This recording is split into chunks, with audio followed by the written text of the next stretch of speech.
Hi everyone, welcome to Carly's Creative Clay. I'm Carly. Had a new haircut today, so I'm looking a lot less scruffy. All ready to go. I've done a lot of prep between the last live stream and this one. Huge amount. I'll show you in a minute. Before I get into that, I want to show you my item of the week. This is £20 in my Etsy shop. Now, there's a lot of little bits to this. It looks just like a simple dragon on a tulip. But, first off, the tulip leaves, if you can see, I've done a fade all the way through them. So, from the top down, it looks just one solid colour, and it's not. The stem is a twist of colour, and all around the inside and outside of the yellow, it's covered in yellow mica powder with tinges of orange. You can really see the tinge of orange a bit better. Let's bring that closer to the camera. There we go. You can see around the base there it's a bit more orangey, but in real life you can really see it stronger. There we go. On the tips, that's showing up a bit better on the film. Right, she's holding a piece of goldstone. Now, I've got a bigger bit here to show you. When it catches the light, it's made up of glitter. So it's really, really sparkly. It's one of my favourite stones. This and opal. But she's got some goldstone that she's holding. And all around the edges, these little dots of colour are, let's see, tucked underneath, under the edge. There's a white one. Let's go. There's little beads that are her little egg clutch. Fairy Hedgehog says she loves how the dragon matches the one on your shirt. Oh, thank you. Yeah, this is currently my favourite dragon patch. So yes, I'm very pleased with my autumn dragon. And the underside is twisted so that it fits in nicely. But yes, also the horn coming out the top of her head is actual proper polished stone and not polymer clay. So one side it's a dark colour and the other side it's a bit more mottled. But I got a batch of small tumble stones, so I've started to use them in my work. Lastly, her eyes, I have used a red crystal, so you can see they're very reflective. And in real light they've got like a deep red to them. So yes, she is my box of the week. I'll put her out the way somewhere safe. Right, there we go. Now I'm continuing on from the dragon that I have been making the last few weeks. Oh, sorry, my heat. I've got a heat mat for my back. I'm having a lot of pain today. Right, we're continuing on from our dragon. I finished off the scales on the back. So, let's go tail first.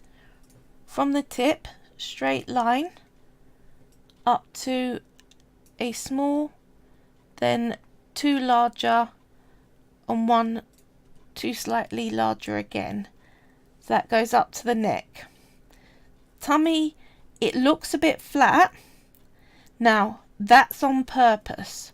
You want to have a surface where you're going to attach it to the vase that sticks quite flush. So it's not ruined, it just looks a little smudged, but actually once it's on the vase it looks really good. So I got that far, and then I did the next bit, which is really long. Do you remember I showed you how to make each of the scales with the long cane? Well, I know for the head, the legs and the wings, we're going to need a lot of them. So I made 2 big sheets. That's one. Let's see that. So it still go off. Yeah, it goes off the top of the camera. I can't help it. And there is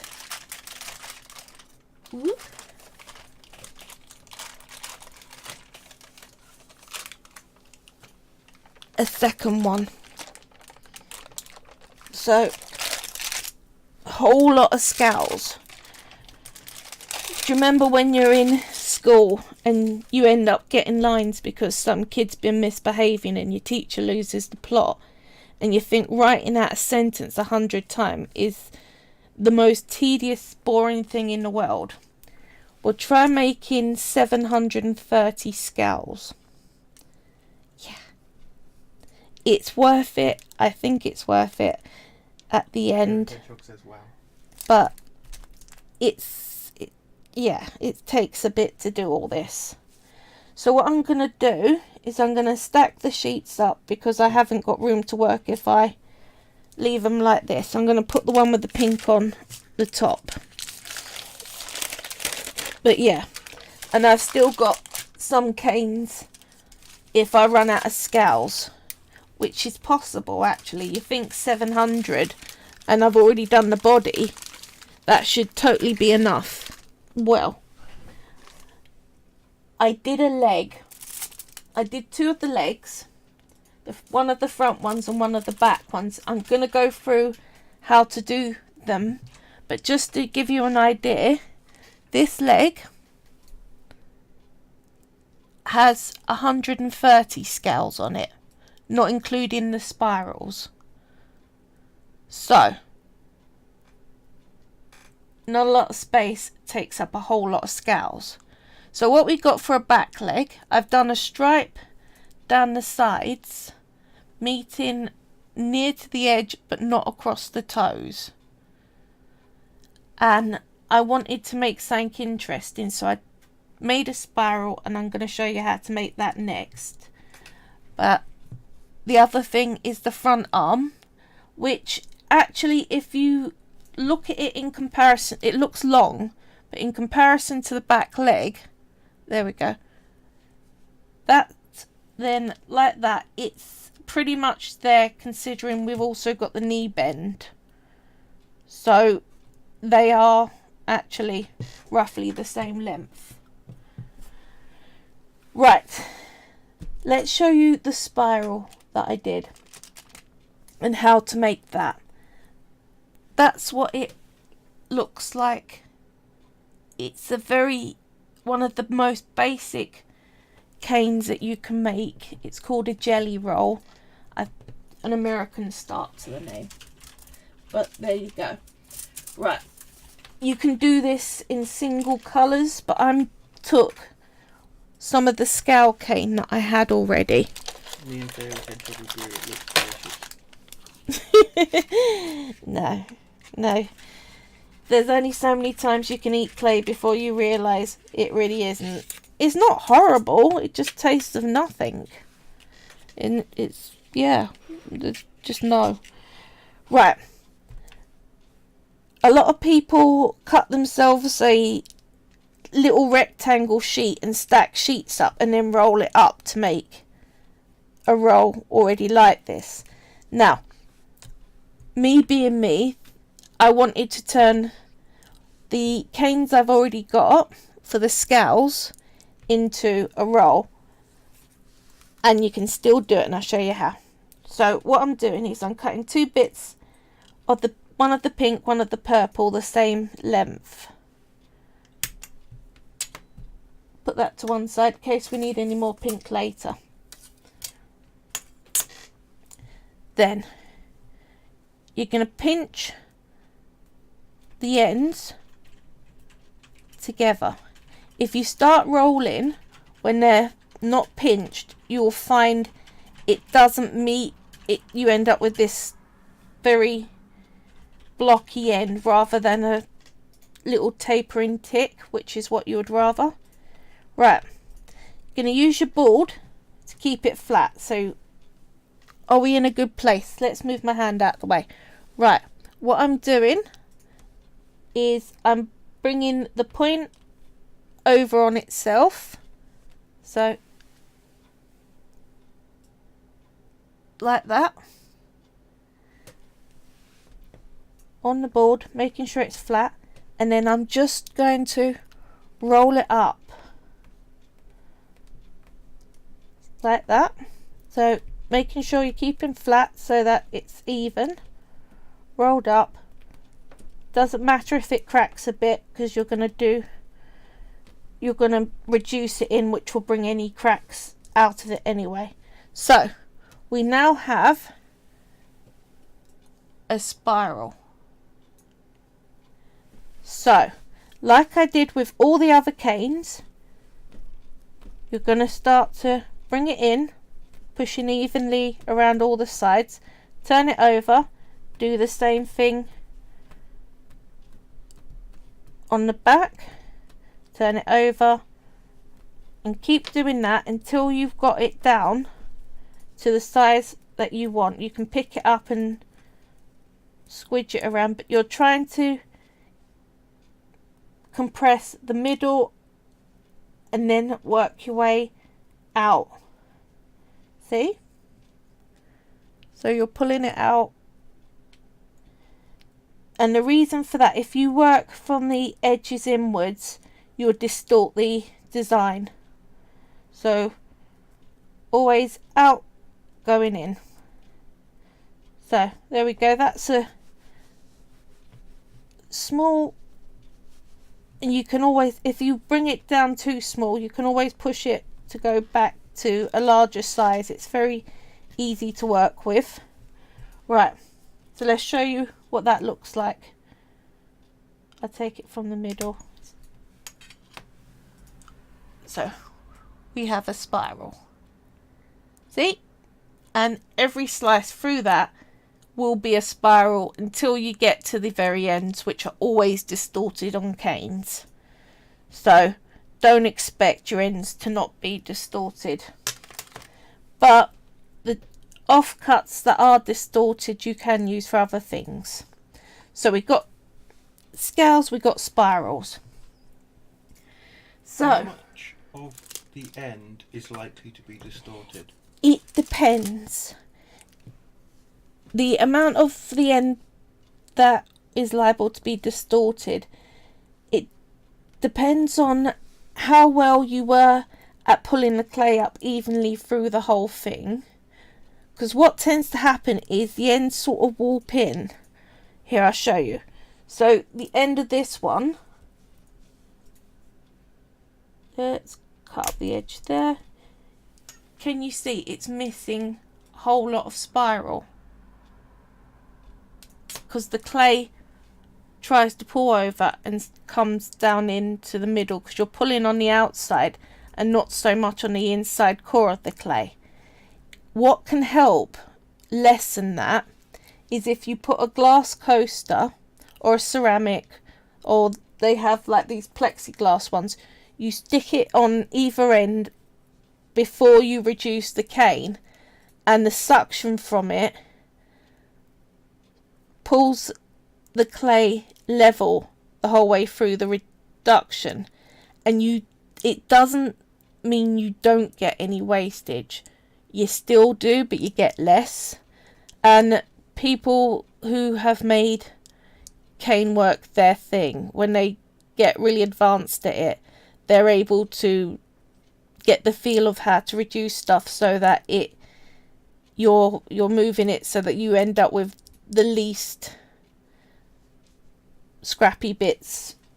Some of them end up with only like a few centimeters on very long canes. I do and I don't. Some are more successful than others, but some of my offcuts have been really pretty and in their own right have been used for something else. Others I get mixed into all sorts of stuff. I never throw clay away. Well, I only throw clay away that has gone against plastic and melted the plastic. Other than that, I never throw clay away. Right. Which one shall we do first? Back leg? Yeah? Back leg. Right. I'm starting to sound croaky, so in comes my drink.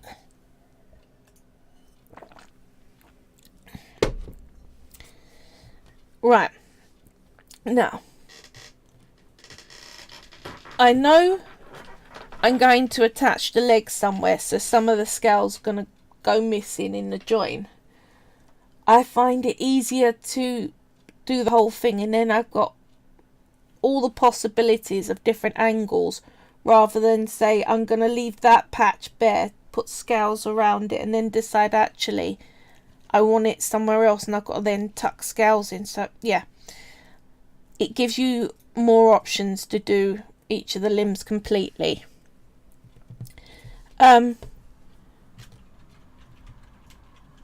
You start out with your spiral on each side. So I'm going to cut a slice off of my spiral, laid up the right way. Camera facing me. There we go. Right. Thin slice and another thin slice. There we go. Blade out the way somewhere safe. Now, I'm going to taper around the edge by just pinching them out a little. There we go. So they're nice little spiral discs. Then we're going to put one on the centre on the side. And again, pinch it flat.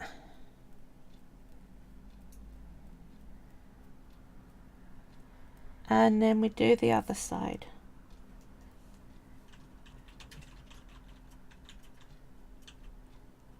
Right, I'm not having anything read out to me, so I'm taking it. There's no one with any questions or anything.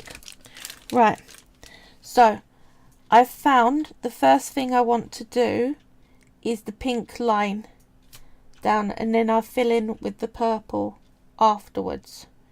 So I just slightly overlap the edge. Can you see? You're not cutting into the spiral, but you're not getting that hard line. We're going to try and cover that in. So, like that. I always do this. Feet working up, because you want the point to be the start of your next row. So, where are we? Pinks. There. Right. See what I mean? So you overlap. If I tried to tuck it underneath, it would be hard. Charlie Star asks, how long did those scales take you to make? Several days, but someone who don't have the health problems I do could probably knock them out in one. They would, at the end of that one, they'll need to do something to stimulate their mind, because they will be brain dead, but you can do it. Oh, 1 day for them all. No, I think I would be in a bad mood that evening. Right, can you see when I got to the hill, I just pinched and bent up the tip. So the scales starting to go around the edge. Yeah? Then you start to work your way up the side of the leg. There we go. Now, I'm pretty certain that I'm going to end up with either scales over or scale canes over, you can either use them in other things like I did for the spiral, but they also make really good petals for flowers. Just as a thought. So I may make a trinket box and put a load of flowers on top of it, I think. I don't just do dragons. I have lots of different trinket boxes, many different types of animals and different scenes. I got into trinket boxes because I wanted to sculpt models, and I think in a modern home we've not got enough space really for art not to be practical as well. So instead of just using a plinth, I thought make a box and then you can store bits in underneath your artwork. And that progressed on to vases and teapots and things like that. I have now got a few just ornament statues in my shop, but majority of my stuff is home decor bits, predominantly, that have a function. Right, I don't know if you've noticed, but not only is Charlie Star here, you've also got XX4DXX and Darth Bra have all turned up. Hi 4D, hi Darth Bra, hi Charlie, thank you for coming. I've just got started on my leg. I've done 2 legs already over the week, and I have done not just this sheet, there is a second sheet of them underneath. Sorry.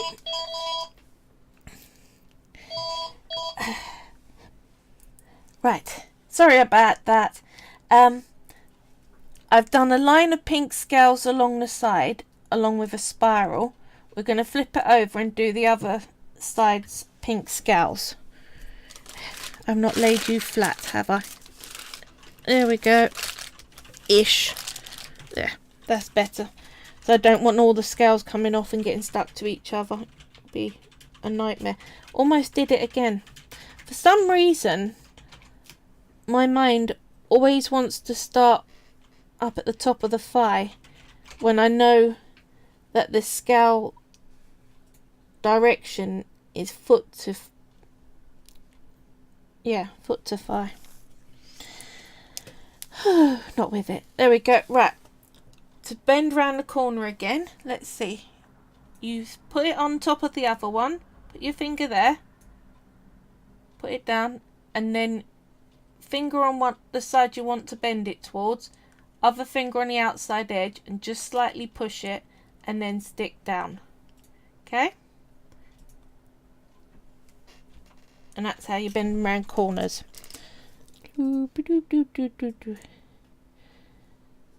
So, today I want to get the legs completely done. And at least start on the head, if not finish the head.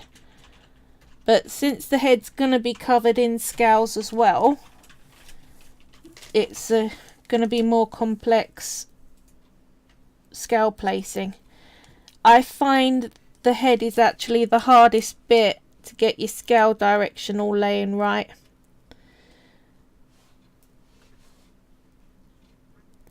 Weirdly enough, before I started doing the scales, I thought the wings would be, because we're going to go across the outside edge with scales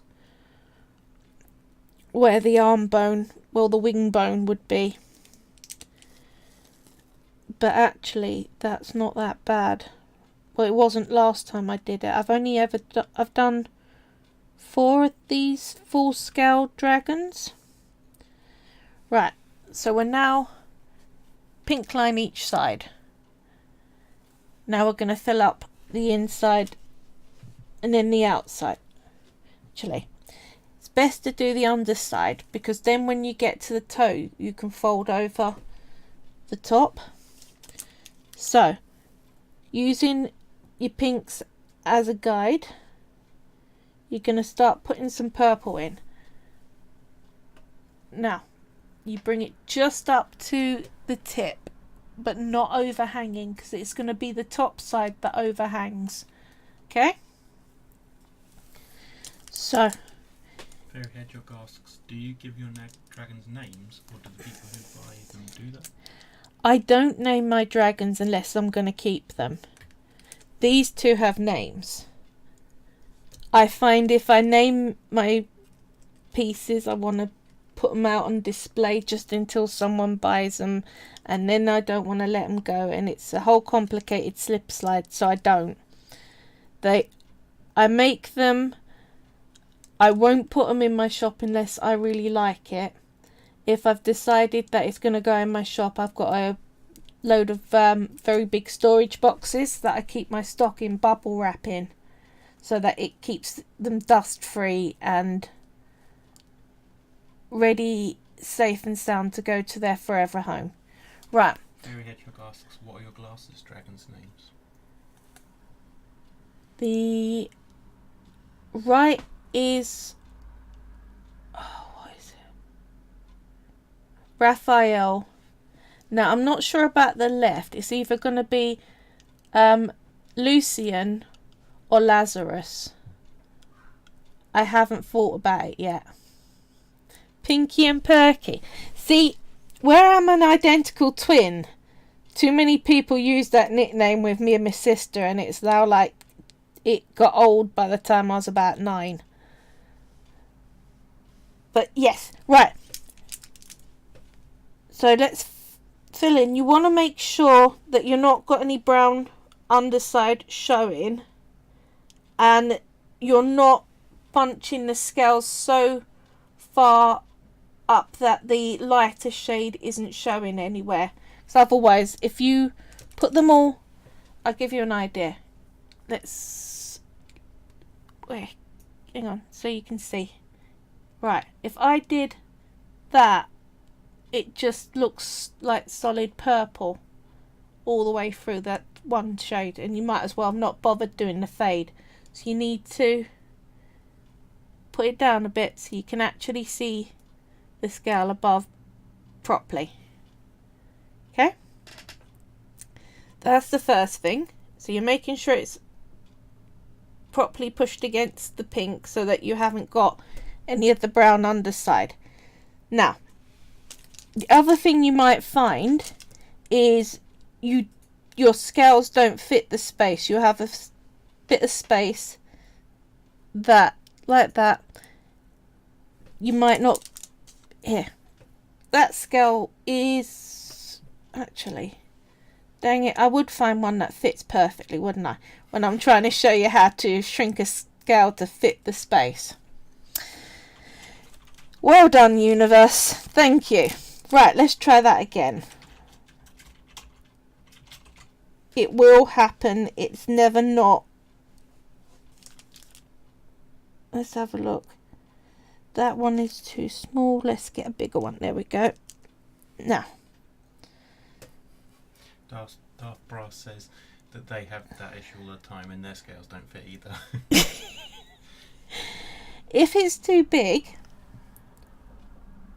squeeze the edge. If it's too wide, you can look how much I can shrink this scale down. It does go thicker, but you can make it smaller. So try to make a few that are slightly different size ranges from each other, so you've got ones that fit better than others, but you can work it to fit the space. There we go. Right, we had the bottom of a foot done already. Goes together pretty quick. So I will quickly work my way around. How's everyone's week been? I know the weather's been pretty rubbish and people are starting to get Christmas stress, but hopefully we're getting there with our Christmas shopping, if not had it done. It's interesting that I have noticed in my Etsy shop I do get people firstly saying, leaving it to almost sometimes a couple of days before putting in an order and saying, I want it by Christmas. I'm like, not unless you've got a bottle of flu powder. The other one I get is, can you get it to me by this date? But they don't tell me where on the planet they are. That one's interesting. I think they just don't think that people don't live in the same country as them. Charlie's Weird. saying Christmas is way too soon, agreeing with me. Fairy Hedgehog is saying they're not doing cards this year, so that's one less thing to worry about. And 4D is saying it's busy. They did their first real resin pours yesterday. I'm assuming that's UV resin? UV or 2-part. I'm assuming that you're talking 2-part resin. It does leave a beautiful finish on polymer clay, and there's tons that you can do with polymer clay and resin together. There are 2 drawbacks that have kept me from using it. Firstly, it costs a fortune. It's so expensive. It's like £20 for a little 200ml bottle. So if I started using that instead of my Ronseal floor varnish, I would have to hike up my prices. Huge. The other thing is, I've been told by people who use it that it absolutely stinks, like real chemical fumes. So I think I will be really popular with everyone in my household if I start using that sort of stuff around. And that's the thing, when you've got a flat of your own, you can use loud tools and smelly equipment, and that's fine. I live with my in-laws and my husband, and 2 cats, 1 guinea pig. Did have 3 guinea pigs, but 2 of them died of old age, very close to each other. I think one of them was sad about the other one going, and the one that was left got very sick with cancer, and the worry is if we reintroduce her to a new guinea pig, if it's a stressful introduction, it can bring out a new bout of cancer. Well, if it is stressful and there's any dormant cancer cells, it could allow them to come back. I've only went into all that because I know people are going to say, why have you got 1 guinea pig? That's not a good thing. You need to have a group of them. And I agree. I do. Darth Brown and Charlie Star are both talking about how bad resin smells. Really? Yeah. So you end up with a headache, I take it. Well, Darth Brown said they went round 4D's place and thought a rat had died under the sofa or something. That seems rather extreme. Wow. Poor rat. That's the resin. I would say, you're going to be waiting a long time before you see me working on resin on my projects. I can't do it. I quite like my house members talking to me. Now, what we got here is at the very... Let's see. Can you see it on the camera? Right. we're just coming up into the crease of the leg. You can have two choices of what you do there. Either you can get a scale and fold it pretty hard on itself, pinch it quite flat, and then tuck that in the gap so it looks like a scale bending. Because if you've ever actually felt a snake or a lizard, their scales are not rock solid. It's like soft leather, and they do bend and move.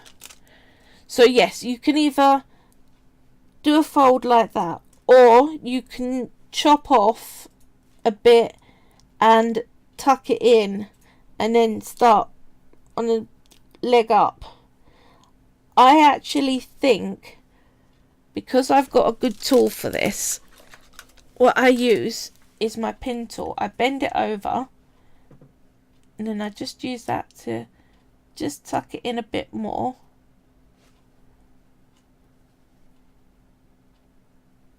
And it looks a little more realistic than if you chop it in half. But again, it's artist's choice. Again, this scale's slightly far over. I'm just using my tool to move it over a bit to a position that I like. Sorry, one day I will get it so that it's second nature where the camera is and where to show things, so you've got best view of it all. I'm not there yet, so if you want me to come back and re-show you something or angle it different, just pipe up in a chat and say I didn't see that properly or something like that, and I'll have another go at it. 4D says even a dead rat doesn't stink like the resin. Fairy Hedgehog says they are like leather, I hadn't thought of that. And Dark Brass says all the different colours in the scales look amazing. Thank you. This is my first time doing it with multiple colours. All my previous ones I picked one scale type that I faded between and did that for the whole body. Yep, I snapped the scale in half. You find if you try and bend it and it snaps, just push it back together again, give it a bit of a squidge, shape it back to the size you want, and it's perfectly fine again. You hear me say it a lot, polymer clay is so forgiving. Dark Brass says the pink and purple go together really well. I hope so. I really like it. Purple is my favourite colour. I got married in purple. It was like a Cadbury's advert, but a lot less expensive. And since there's certain shades of pink I've got a real strong love for. I really like the magentas. I'm not so keen on pastels. Ooh, wrong colour. Purple is what I was looking for. But since I got into doing artwork, I've gotten far more into pinks because they're totally appropriate for certain projects and they really work well. So I think the more I've grown as an artist, the more my appreciation for colour has grown with me. Charlie Star says, I totally agree. The turquoise belly too, this dragon is going to be stunning. Thank you, thank you. Well, it will end up in my Etsy shop. Having seen how much work goes into it, you're going to have to expect it's not going to be a tenner. I do have that. That is a thing I get more often than you'd ever expect. People will say to me, can I have a trinket box? And I want one for £3 or £5. And I'm like, do you know there's at least bare minimum 3 days work in every trinket box? I know there's an argument you can buy them from a shop, a trinket box of some description, mass produced by a machine, for around £5. You can probably go to a pound shop and get one, but what you ain't getting is an individually handmade one.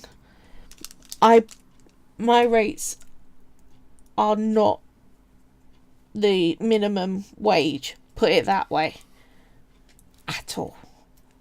Right, I'm stopping with a bit to go at the very top. Can you see that hand out of the way?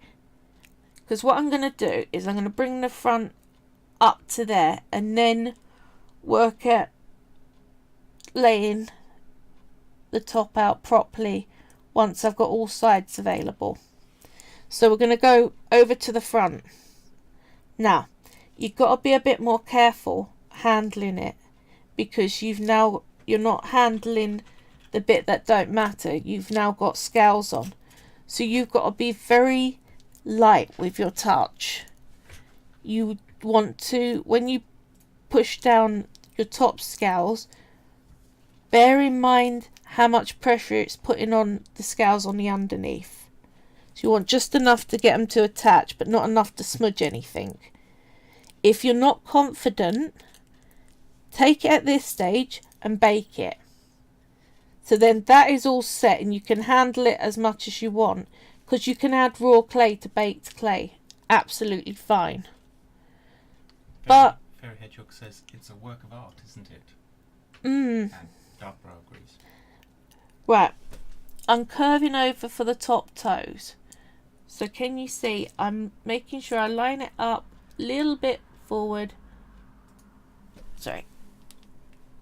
Doesn't matter if I can't see. You guys have got to see. You're the important ones. Curve over a bit. Like that.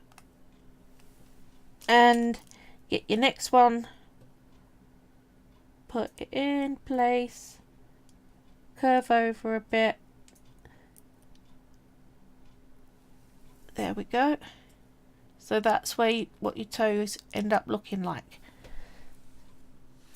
Then I'm resting it very gently on my hand. Sorry, like this. Very gently on my hand, so the top thigh is resting on my top finger. And I'm just going to use that finger to rest the foot on. See? So you're making a little crook for it, and then you can start building your scales up where it's stable, but you're not having to pinch it. Because I find when I'm concentrating, I forget that I'm holding something delicate and I end up smudging things. As you get on with clay work, the more you do it, the more you get used to using a light hand.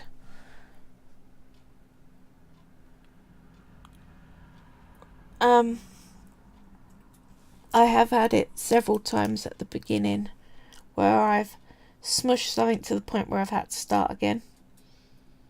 So that is normal. Dark Brow says they love the shape of the leg. You get your proportions just right. It's because I've done it so much, and luck. There are players out there who actually work on specific scales. You can give them measurements of the proportions you want the end piece to be. You can ask for specific emotional expressions on the face of the dragon. I'm good at regal. I'm not so good at anything else. I really need to work on expressions, and I really need to be able to work on the maths of getting things so that its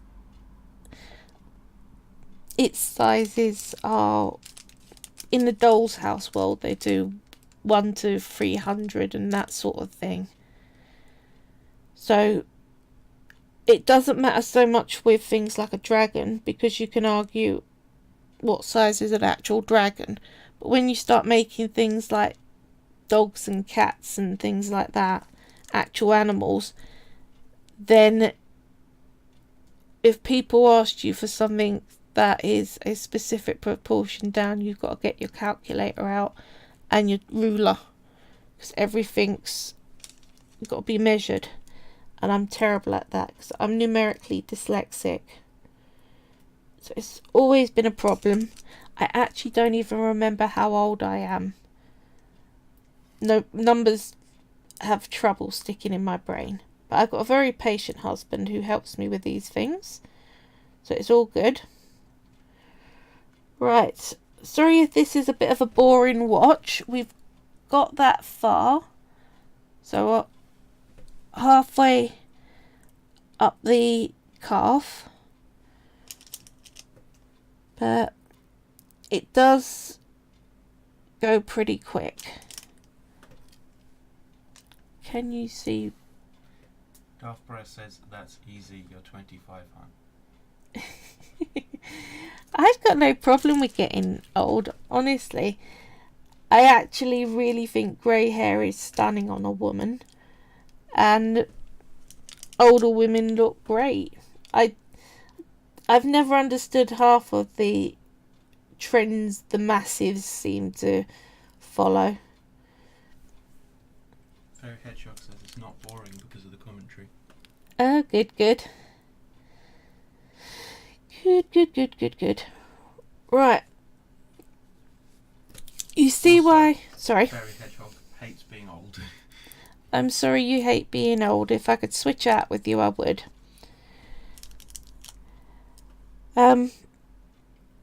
You see why I didn't care so much about what the colour of the main body was before getting the scales on it all. You really don't see it. They'd love to know what first piqued your interest in dragons. What do you admire about them? What I love about dragons is, firstly, the colour schemes. When I work on animals, most animals are brown, maybe black and white.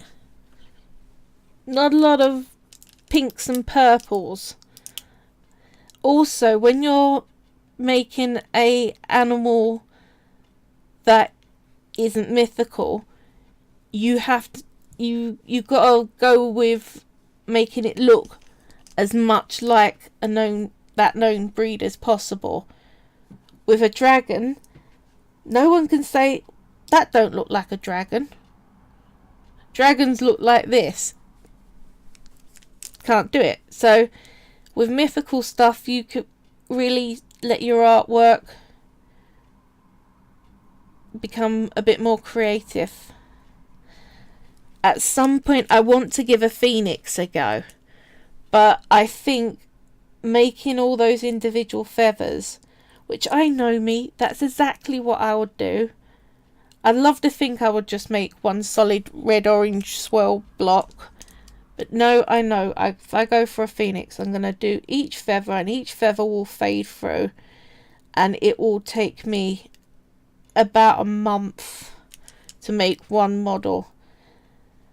And there's no way that I can turn around and make something the size of a tennis ball and charge like £500 for it. I know people do. Both Darth Bra and Charlie Star would like to see the phoenix. It would be cool. Maybe in my future when I get quicker at feathers. 4D says, by that logic, you could have chosen any mythical animal. Yeah. I would suggest the Pern books probably had some influence. And McCaffrey. I am a sci-fi fantasy reader, and I have loved a lot of different dragon books, but there are a lot of mythical animals that I do like to make, but I think dragons are pretty. I used to own a snake. I'm a bit of a reptile person. I'm a bit of an all-animal person, but I actually think reptiles are quite pretty. But aesthetically, there's something appealing about a dragon. But I have made a Cthulhu. I've made mermaids. I've made... What else have I done? Werewolves. All sorts of things. Dinosaurs are another one you get to push the boat out a bit with, because we've only got a skeleton. We've got a better idea of what they look like, and I was so pleased when I heard that they were probably colourful with feathers. I was like, I can make colourful T-Rexes now, and that's okay. I don't have to just make them green. So, yeah, I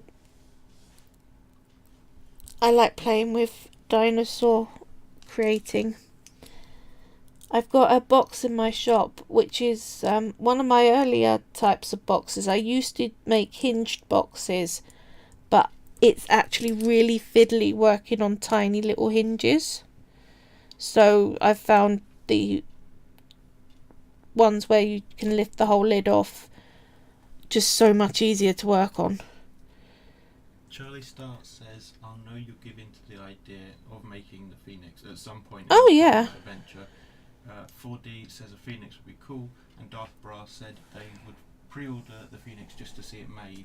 And they're serious, by the way. There's only so much I'm going to let you spend on me, Darth Bra. You're really lovely. I love you loads. You're a wonderful woman. But I feel guilty. You've got to make rent and feed yourself and things. Right, I'm at the top. So I'm going to go round in a circle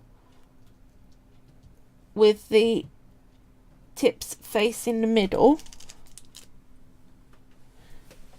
So let's see, can I get the camera right? There we go. Can you see I started there? So I'm going to bring that round and just do that bit. And then I'll put one in the middle on the top. Once you got the scales made, it's pretty quick to get things covered. And it's actually really quite therapeutic. Just sitting there placing scales. You don't have to be feeling that well that day or have a lot of mental capacity, because there's not a lot of thought required for it. So it's why I have been known to, most of the dragons like this that I've made have been on days or indeed months when I've been really unwell, because out of everything it takes the least thought for the longest period of time, if that makes sense. Right, can I squeeze one in here? Right, can you see at the bottom there? Let's see, there is a gap. There we are, that. So what I'm gonna do there is an overlap of a scowl, and it just makes the leg slightly thicker at that place, so you can just bring it in and shape it back to symmetry just by being gentle and just doing little taps. Charlie Star said there must be some thought into the scale layout though. Fairy Hedgehog says, I wondered how you managed. Charlie Star then says, I don't think I'll be able to work that out with no brain. And Fairy Hedgehog says, me either. Right, the scale layout, you're literally just putting them next to each other in a line, and when you get to the end of the line you come back and you put them next to each other. So you really don't have to work anything out. You're just filling in lines. It's like tiling. Just 1, 2, 3, 4, next, like that, because they stack up on top of each other, so you haven't got to have them perfectly symmetrical. Because you'll find when you actually look at a snake or a lizard, there are lots of imperfections in their scales. Colours that aren't in uniform, shapes and sizes that are slightly out, overlaps that are slightly off. It's normal. I still got this cough. Driving me mad. Right. So we're now 3 out of 4 legs. That was process, bless you. Apparently it's not just me. The doctor wants me to go and get a chest scan just to be sure, because they have to, just in case. I know so many people that have had this for many months. I've had this 3 months now. It's ridiculous. Why the body finds it so hard to sort out problems with lungs, I don't know. But I wish it didn't. Right, I'm cutting my 2 slices for the top of the arm. We're going to do that with this. 4D says beauty is in the imperfections of life.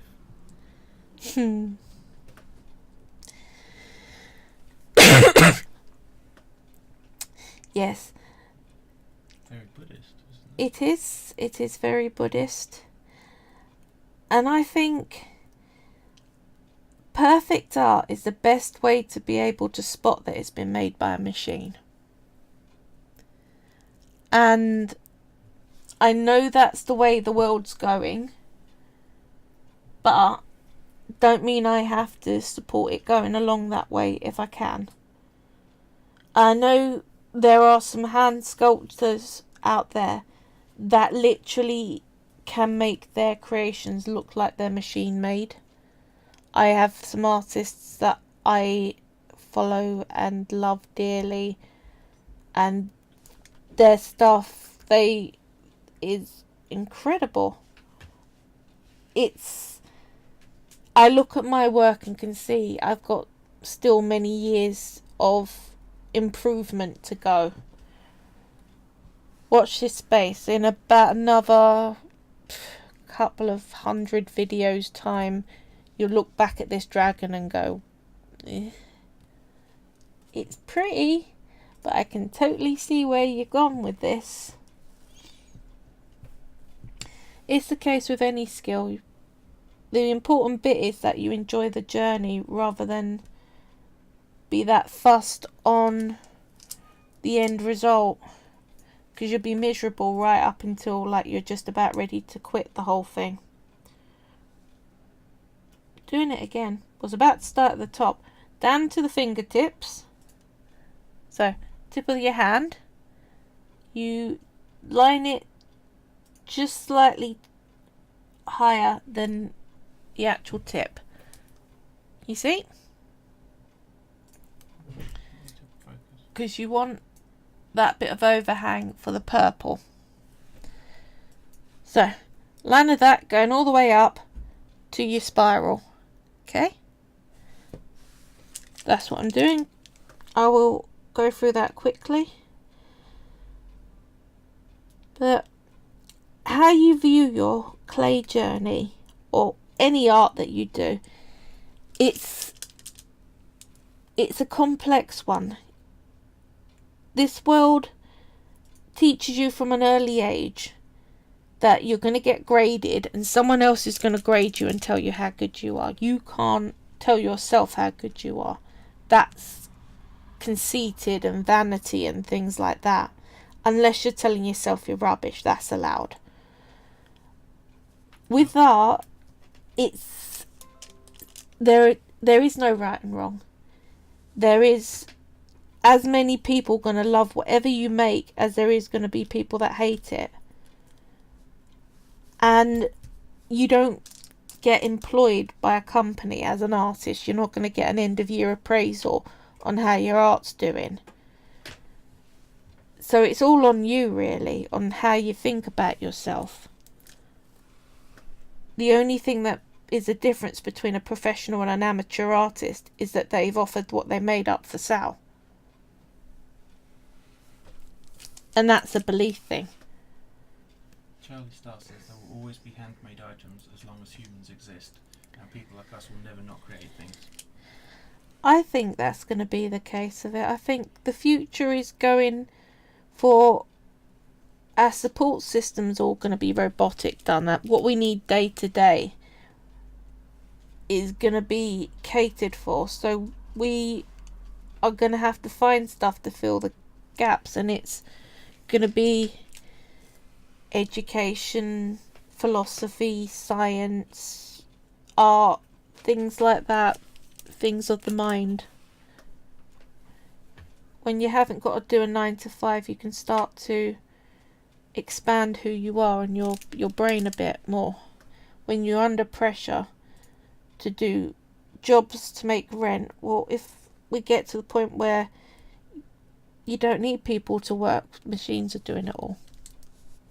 That's all I'm saying. I can see that as our future.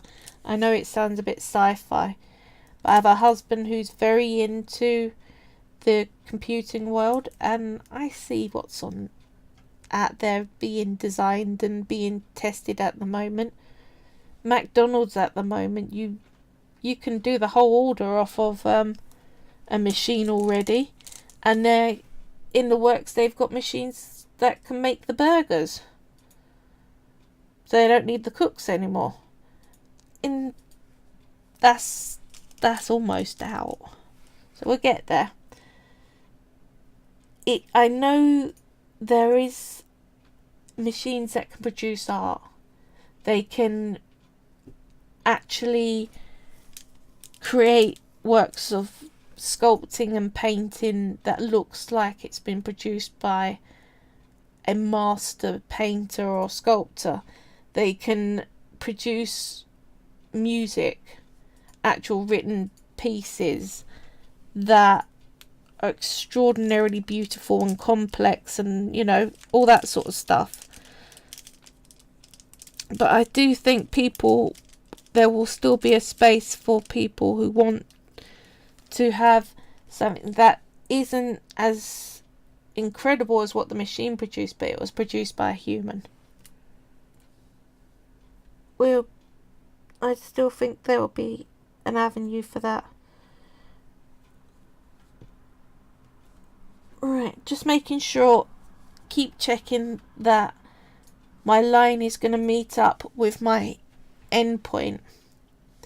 You can get so fixated on is your line straight that you realise after a while that your line is going straight but in the wrong direction. So do keep checking that it is heading where you want it to. I have done that before. I've actually done that on a dragon where I've had to take the scales off and redo something because it was all not where I wanted it. But it's a perfectly straight line of scales. Every bit I learn from, and the thing that I like is that I know some of the most advanced artists, they all still have mistakes. They all still have problems that they have to overcome in each thing they create. When you go on to watch a tutorial, they can be so smooth and polished, and everything works first time absolutely perfectly. And you've not seen the cutting and editing that's gone on. You've not seen the fact that they've been behind the scenes making that thing hundreds of times in their private life to make sure that they've got it down perfect for when they go on screen. And then you end up being a beginner and you follow the instructions. I've done it. I've followed the tutorial, and what I ended up with was nothing like what they ended up with. And it can be disheartening because you think, well, what did I do wrong? And it's experience. It's knowing how to handle the clay correctly. Little things. Each time you make something, you'll pick something up that you didn't know before, and you get a bit better at it, and it looks a bit more effortless. It's not. Your brain's still going just as hard. But it looks more effortless. Right. We got our 2 pink stripes. So, decide which side is the top and which side is the bottom. Doesn't make a lot of difference on the front arms. They're pretty similar to each other.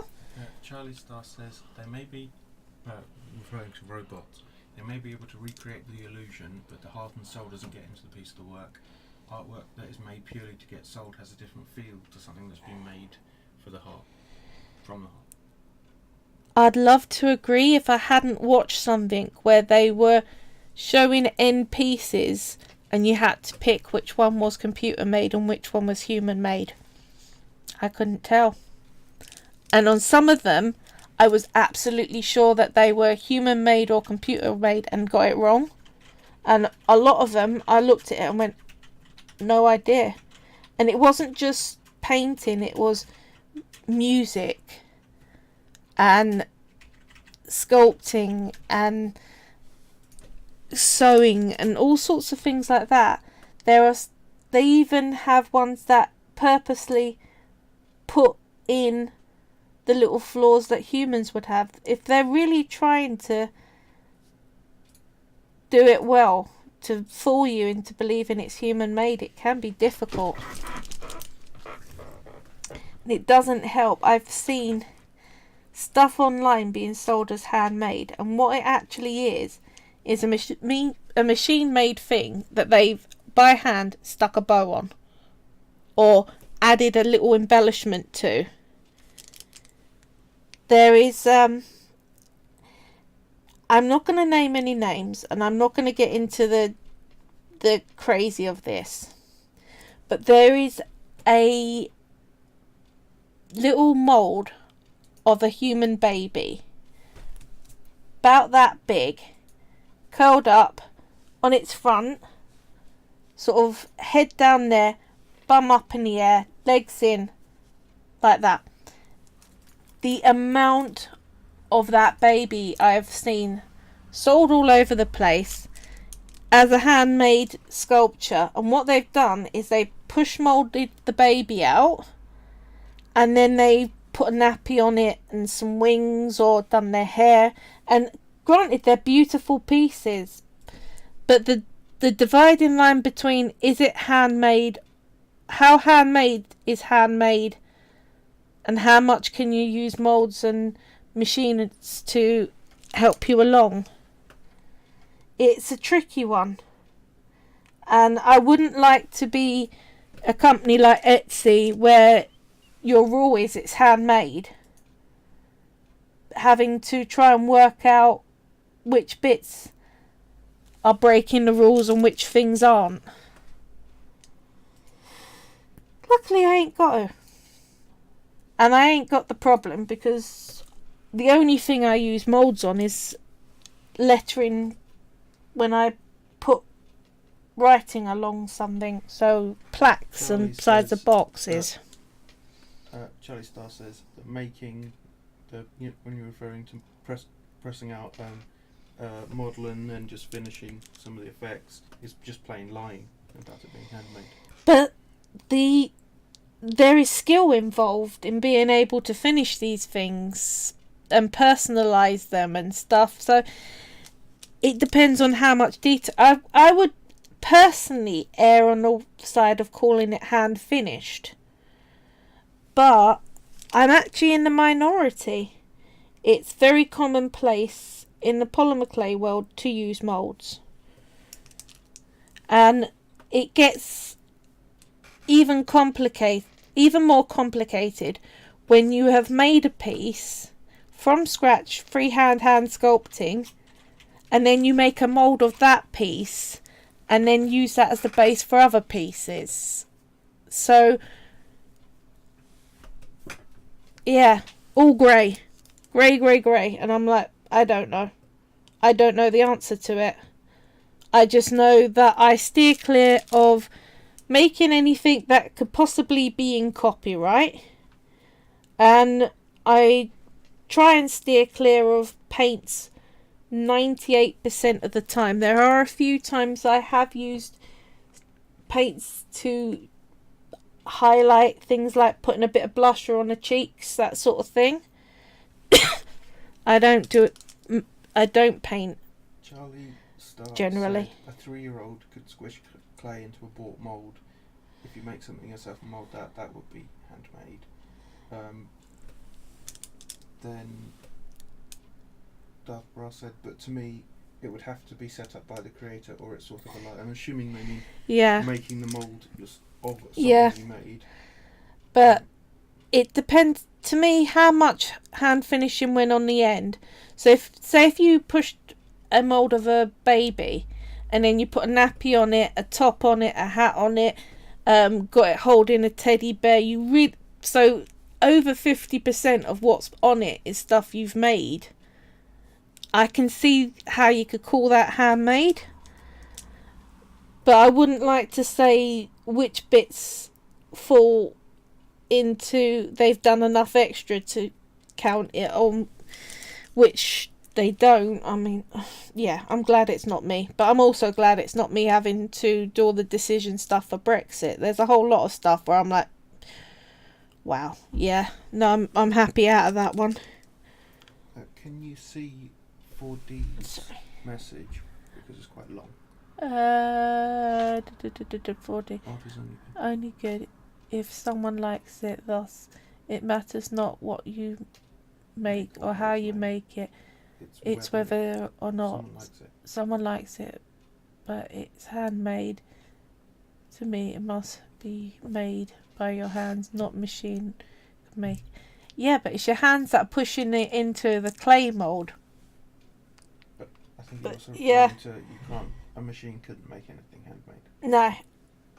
But can it make a proportion of your handmade thing? If so, how much can you use a machine-made thing? I mean, technically, I'm calling this dragon a handmade dragon, but I didn't make the glass vase that it's going on. Charlie Starr says hand-finished is a much better term. Then you as a buyer would have the idea of what is hand-finished and what is handmade. I would still class this as hand-finished. I think she's talking about the baby with more than 50% of it being handmade. Yep. Darth Bra then says, it's true 4D. I was having a conversation with someone yesterday about the Mona Lisa. He said he hated it and wondered how much it was worth. I asked my Alexa and it said over £1 billion, but the value said it could be likely invaluable. The thing about fine art, and you hear that term, it's not that the art's better or worse than what you make.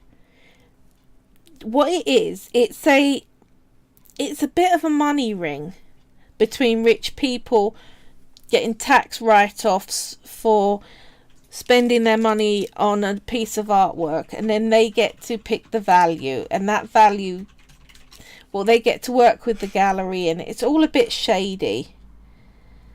And it's about tax write-offs, and can you then buy the art and then donate it to a gallery, and that counts as a charitable donation, which is an even bigger tax write-off. Darth Frost says, but because it's made by Leonardo da Vinci, it's worth loads of money. That being said, you said beauty is in the eye of the beholder. Yeah, I agree. The art world, I've always thought it's you can't really categorize what is right and what is wrong and what's going on, because every artist and every buyer has a different setup and a different set of choices that they want to make. There are things out there that are highly successful art pieces that I just don't see any talent or anything pretty. Charlie Starr says they think being dead helps as an artist. It can. It really can. The other thing I've heard talk about that is an interesting problem you get as an artist, especially a modern day artist, you take your whole career to build up your fan base. So some of the most popular polymer clayers I know they are at the stage in their life where they're not out doing fairs, they're not selling their work, they've done all that, they're just fiddling around with it now, really. But the whole time that they were trying to sell it all, they didn't have the fan base, really. It's hard. I know it's easy just to think, I'm going to create something and I'll find someone else to sell it and they can just give me the money. It's not really a thing. As far as I can see, that very few have that luxury. Most of us, you got to be an artist and a saleswoman and an accountist and a customer service agent and an advertising specialist and a computer guru, and the list just goes on. And what you actually want to do is just sit there and play with clay. But if you can't afford to keep buying clay unless people at least give you the money back for the clay that you spent, you got to get involved in all that sort of stuff. And I find it fascinating. I'm lucky. I'm not the best at it. There are others out there who have a far better expertise of how to do online claying in the modern era, but I'm not there yet. I'm getting there. It's all a learning process. So, Charlie Star said that they just like making things they don't make to sell, they just make to have fun. I can totally see the point, and that's how I started out. But a couple of things came together to make me want to go over from just being a clayer to wanting to sell and make it my business. Firstly, I had a lot of stuff that I made sitting around. There's only so many shelves you've got room to put stuff out on. There's only so much you can give away to people before everyone's got some of your work. And it's expensive to keep buying the materials. So if I wanted to keep making new things, if I was able to sell some of it, that would pay for my materials. But I also, almost more important than that for me, is the health conditions I've got. I've tried to get into even a part-time office job, like 1 day a week. And doing 1 day a week, I managed 2 weeks before I was bedridden for 3 months, was it? Something like that. And I was finding employers weren't interested in hiring someone who had all these problems when they could just hire someone who had full health. So I had to try and find some way of being productive in this world. And I thought, if the things I make, if they could go to someone and they even appreciate for a short while before they break it, I've done something better for this world. I made someone a bit more happier. That's a worthwhile thing to pursue. So I looked into best places to sell. I started looking into best places to source materials at a decent cost. Also got involved with finding out about insurance. Now that's another whole complicated subject that I will do a video at some point on. But yeah, it's not just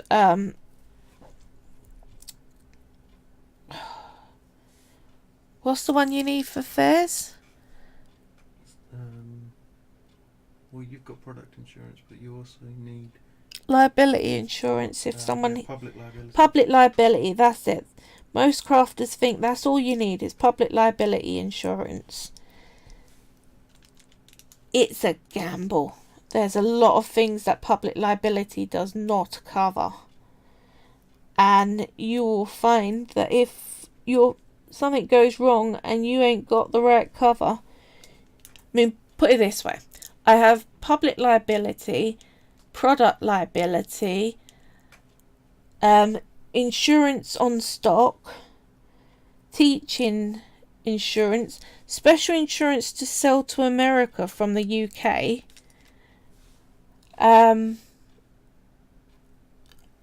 insurance for my equipment and kit, and that's not even all the stuff that's available. You can insure against unexpected losses. You can insure buildings, premises, staff, all sorts of things. But public liability, all that covers is if a member of public hurts themselves on a bit of around your equipment. So if they trip over a stall that you're running, if they hurt themselves on something that you've produced, public liability will not cover that. So if someone broke off a few of these scales, swallowed them and choked, and they sued me under public liability, they'll say, nope, that's not it. You needed product liability. That's that one. Now, I ain't about to end up a couple of £1 million in debt because some fluke thing happened and I got sued. Knowing that I got insurance is not an excuse for anyone to either sue me or steal from me, but I am covered. And I worry when I hear about crafters who sell who aren't covered for anything, really. You can't just... Charlie Stark says, surely it's their own fault, the public insurance thing, I mean. If they can prove you had something sticking out and you didn't have a warning sign, or there are times where it ain't their fault, it is yours. So that's what it covers, but it doesn't cover them buying a product off you that you've created and from some fault of the product they hurt themselves on that. Which I didn't know. I thought it covered anything you sold in the public. Nope. Anyway, off with insurance because that's going to bore people to tears. What I was thinking of doing is I've taught my lovely husband James, who is my tech guru, into, once I've finished making this dragon completely and we're through all the tutorials, I'm going to get him to make a speed up sort of montage of it. Time lapse sort of thing. So then it will be a few minutes long rather than many hours. I'll still have all this on my YouTube channel, but I thought it would be a good way to introduce people without absolutely overflowing them with information. So that will be coming out. So we are halfway up the dragon. That side's done. Halfway up the dragon leg, sorry. So we've just got that bit to do. So I'm waffling on, but I'm also putting on scales. 4D says they make art, not food. If someone eats something they made and sued, they'd say so in court. That's their defence. It's not their fault that you're an idiot. Case over. I would love that to be the case. There's enough rulings out there where I've heard and gone, really? They lost that? What? Yeah. Apparently you have a duty of care to your buyers if you're selling something that you've there's only so much that you can say it's their responsibility of intelligence, you've also got to warn and make reasonable attempts to protect. Fairy Hedgehog says the trouble is, these days people are much quicker to sue. Yep, we're all broke. None of us have got cash.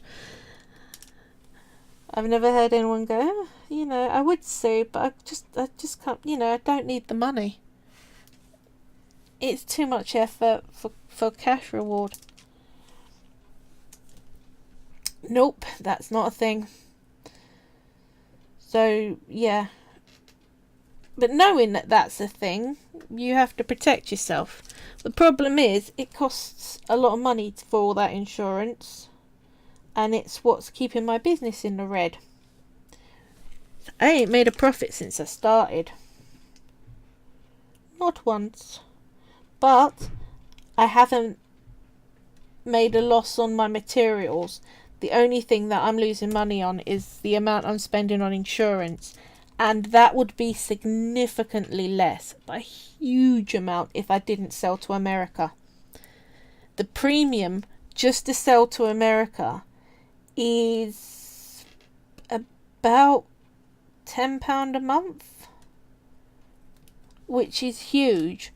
But almost all of the sales that I get at the moment are to America. So I don't think I'd sell anything if I stopped selling to America. Maybe 5 or 6 things a year. Charlie Star says they don't know how you managed to keep talking while doing the scales. I'd forget to talk because I'd be concentrating on what I was doing. I'm a natural waffler. I don't even need a camera on me, and I'm sat there talking away to myself, and my husband's like, "Yeah, I've got earphones on. I'm listening to a podcast."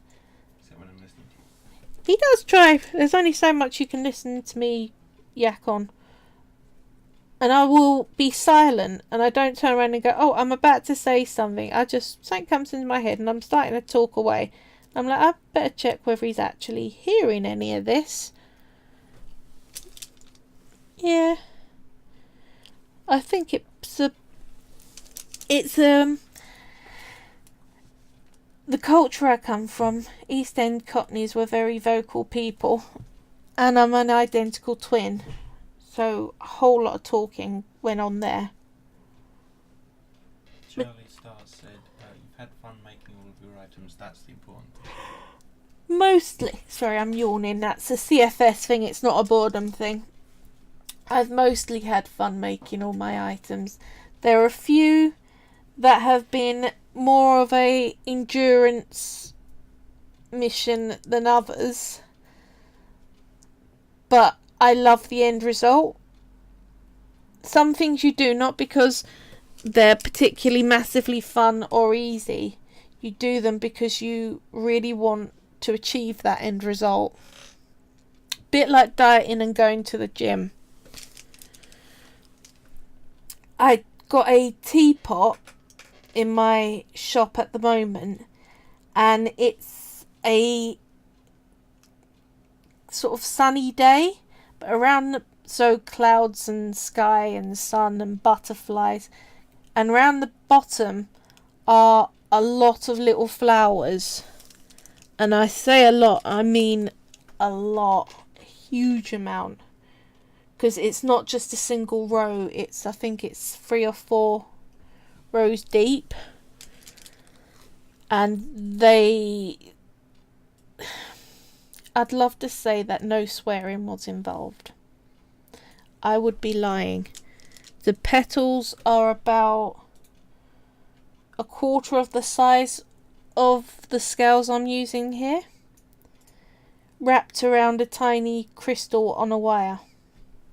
So each flower's got a crystal in the centre. That was a challenge.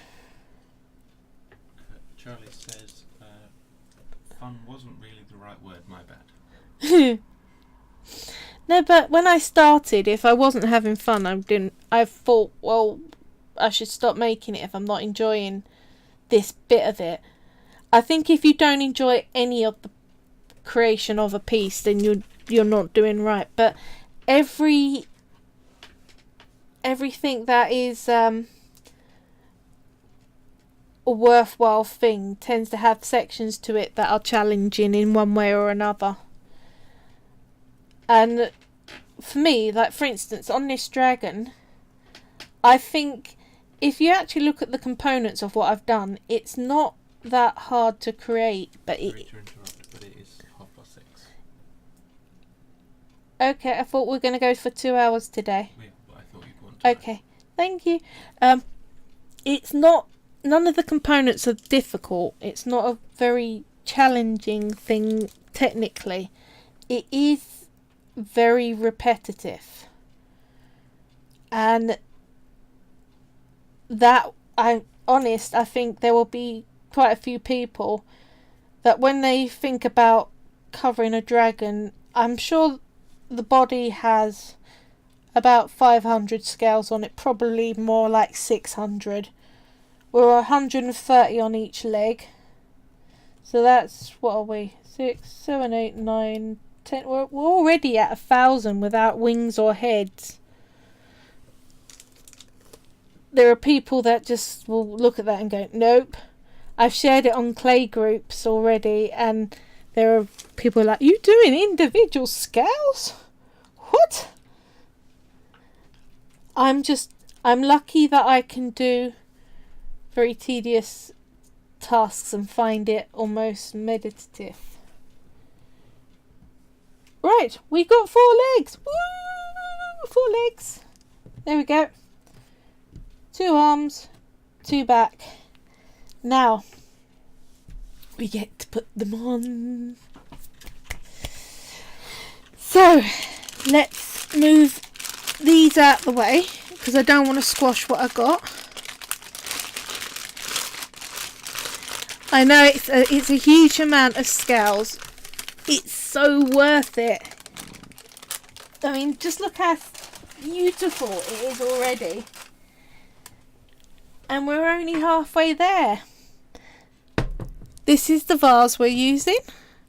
Now, what I'm going to do, and I've been thinking about this, I am going to probably make myself a support.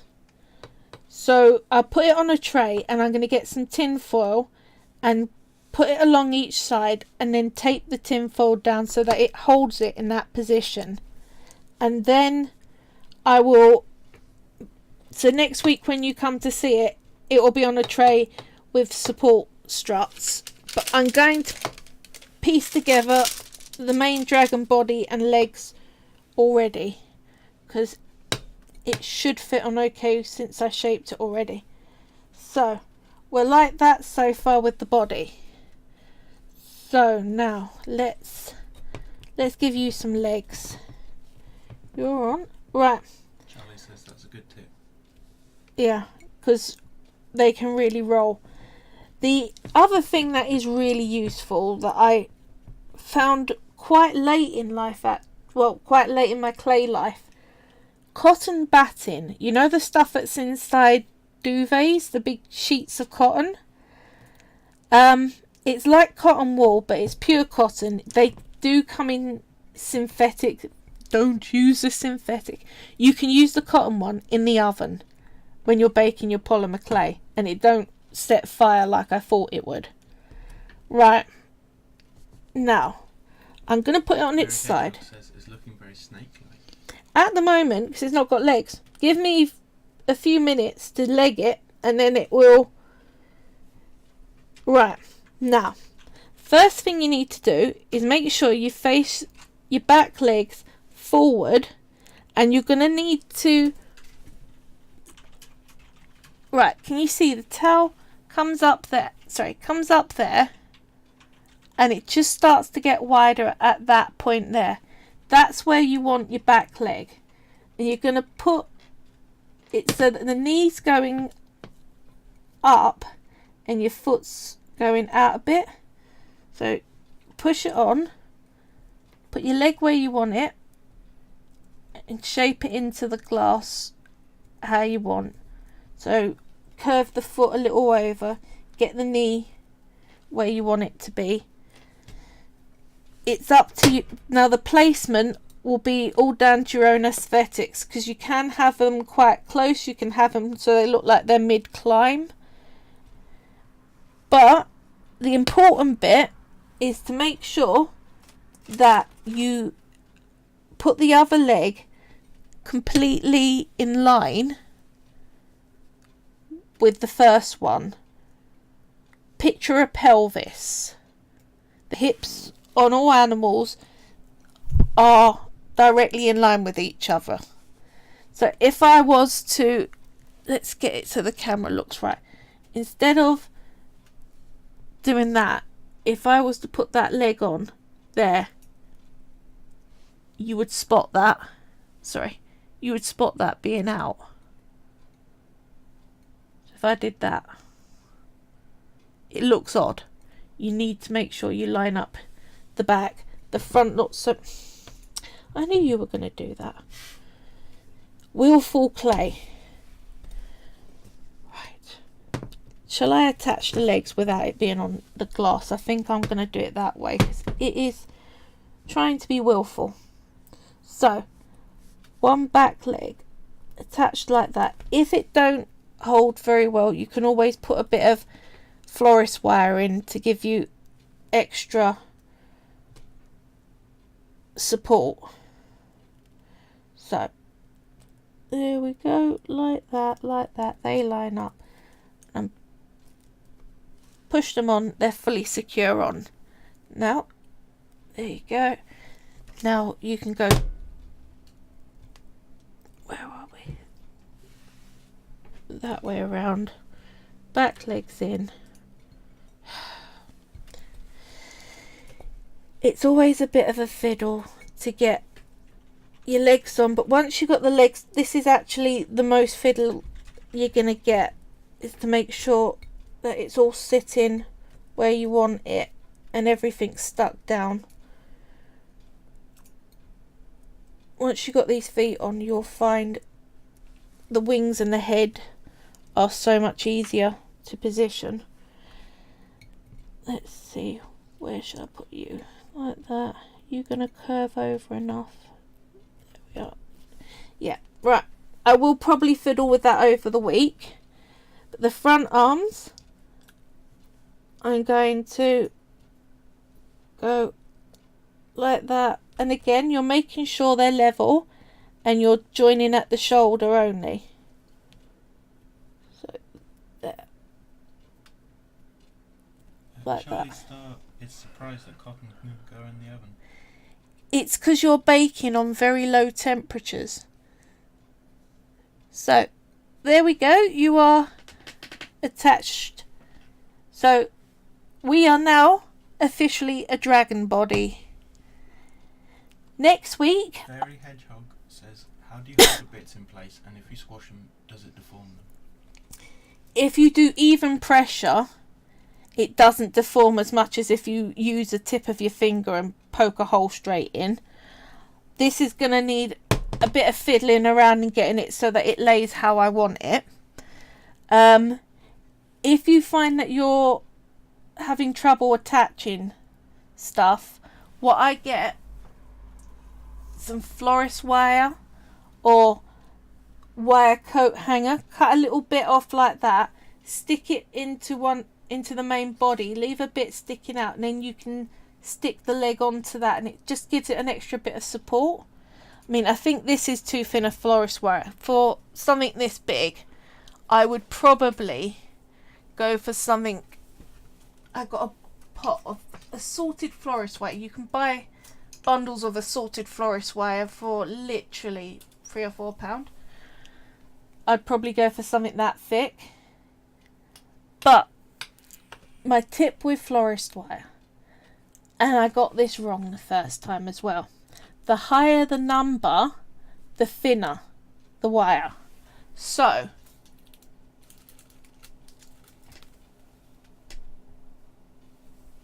this tiny little thin,